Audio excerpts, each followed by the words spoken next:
Hello guys. Sino ba naka-experience sa inyo kumain ng sabaw toyo? At ulam ko ay sabaw toyo. Ayan guys. Kukuha po tayo ng kanin. Yan po. Kita-kita po ang kanin. Guys, kanin po yan guys. Kukuha po tayo ng kanin. And then, ito guys. Ayan guys. Kung sinong naka-experience sa iyo ng kumain ng kanin, pakipusuan na lang po, tsaka paki-share and like. Ayan po guys, pansamantala po munang toyo ang aming ulam kasi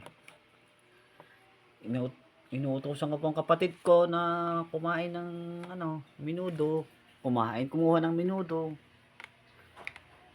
Ayan guys, nilalagyan ko na ng sabaw toyo.